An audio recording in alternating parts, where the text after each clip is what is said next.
Assalomu alaykum. E'tiboringiz markazida eng so'nggi yangiliklar bilan jurnalist qiz. Andijonda ikki zam hokim pora bilan qo'lga tushdi.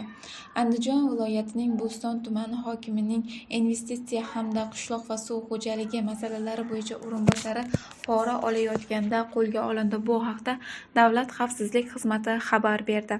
Ma'lum qilinishicha, o'rinbosarlar o'zaro til biriktirib, xizmat mavqeyidan foydalangan holda tumandagi fermer xo'jaligining $500 ming eksport rejasini soxta eksport operatsiyalari orqali yopib berish evaziga 65 million so'm miqdorda pora talab qilgan.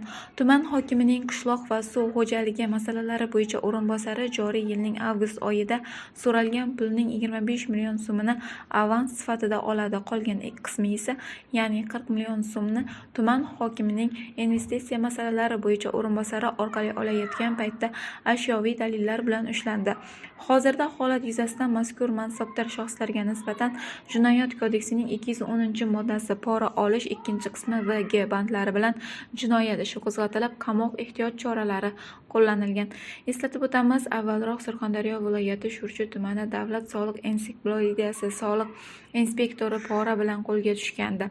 U xizmat mavqeyidan foydalangan holda 1999-yilda tug'ilgan fuqaro bilan o'zaro til biriktirib, mahalliy tadbirkorga tegishli bo'lgan MCJning 19 million 400 ming so'mlik soliq qarzdorligini so'ndirib berish evaziga 8 million so'm talab qilgan.